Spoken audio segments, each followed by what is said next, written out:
آدمی کے جھوٹا ہونے کے لیے یہی کافی ہے کہ وہ سنی سنائی بات بغیر تحقیق کے آگے بیان کر دے۔ حضرت ابو درداء رضی اللہ عنہ سے مروی ہے کہ رسول اللہ صلی اللہ علیہ وسلم نے فرمایا، اگر تم کو ٹکڑے ٹکڑے کر دیے جائیں پھر بھی شرک نہ کرنا۔ نبی کریم صلی اللہ علیہ وسلم نے ارشاد فرمایا، تم میں سے پوری عقل والا وہ ہے جو اللہ سے سخت خوف والا ہے۔ رسول اللہ صلی اللہ علیہ وسلم نے ارشاد فرمایا، صدقہ سائل کے ہاتھ سے پہلے اللہ کی بارگاہ میں جاتا ہے۔ رسول اللہ صلی اللہ علیہ وسلم نے فرمایا، بیوہ اور مسکینوں کی ضرورت پوری کرنے والا اللہ کے راستے کے مجاہد کی طرح یا تو دن میں روزہ رکھنے والے اور رات بھر نماز پڑھنے والے کی طرح ہے۔ تلاوت والا گھر۔ حضرت عائشہ صدیقہ رضی اللہ عنہا سے روایت ہے کہ آپ حضرت صلی اللہ علیہ وسلم نے فرمایا، وہ گھر جس میں قرآن کریم پڑھا جاتا ہے آسمان والوں کو ایسا دکھائی دیتا ہے جیسا کہ زمین والوں کو ستارے دکھائی دیتے ہیں۔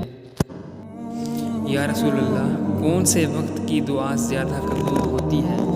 ارشاد فرمایا، رات کے آخری حصے میں اور فرض نمازوں کے بعد۔ ایک مختصر انمول اور مبارک عمل۔ نبی اکرم صلی اللہ علیہ وسلم نے ارشاد فرمایا، قیامت کے دن جتنے لوگ بھی اللہ تعالیٰ کے دربار میں ذکر و اذکار کے اعمال لے کر حاضر ہوں گے، ان میں سب سے زیادہ قیمتی عمل اس آدمی کا ہوگا جو صبح اور شام کو 100 بار اس دعا کو پڑھنے کا اہتمام کرے، سبحان اللہ و بحمدہ۔ نبی کریم صلی اللہ علیہ وسلم نے ارشاد فرمایا، اگر تم اللہ پر اس طرح بھروسہ کرو جس طرح اس پر بھروسہ کرنے کا حق ہے، تو تمہیں اس طرح رزق دیا جائے گا جس طرح کے پرندوں کو رزق دیا جاتا ہے۔ وہ صبح خالی پیٹ نکلتے ہیں اور شام کو پیٹ بھر کر واپس لوٹتے ہیں۔ جنت 4 لوگوں کی مشتاق ہے۔ نمبر 1، کسی بھوکے کو کھانا کھلانے والے کی۔ نمبر 2، اپنی زبان کی حفاظت کرنے والے کی۔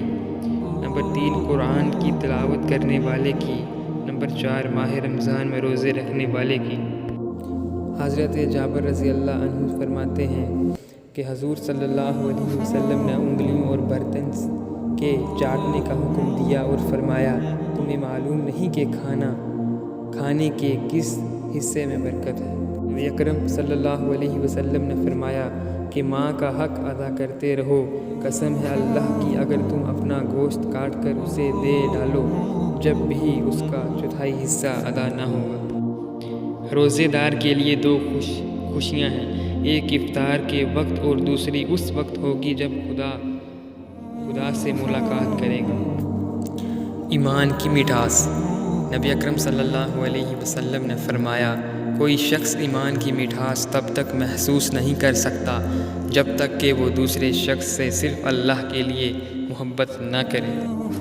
شادی شدہ عورت پر تمام لوگوں میں سب سے زیادہ حق اس کے شوہر کا ہے اور مرد پر سب سے زیادہ حق اس کی ماں کا ہے۔ سب سے بہترین کھانا روٹی ہے اور سب سے بہترین پھل انگور ہے۔ رسول اللہ صلی اللہ علیہ وسلم نے فرمایا، مریضوں کو کھانے پر مجبور نہ کرو کہ ان کو اللہ تعالیٰ کھلاتا پلاتا ہے۔ رسول اللہ صلی اللہ علیہ وسلم نے ارشاد فرمایا، روٹی کی عزت کرو کیونکہ اللہ تعالیٰ نے اس کو عزت دی ہے۔ فرمان مصطفیٰ صلی اللہ علیہ وسلم، روٹی کا احترام کرو کہ وہ آسمان و زمین کی برکات سے ہے۔ جو شخص دسترخوان سے گری ہوئی روٹی کو کھا لے گا اس کی مغفرت ہو جائے گی۔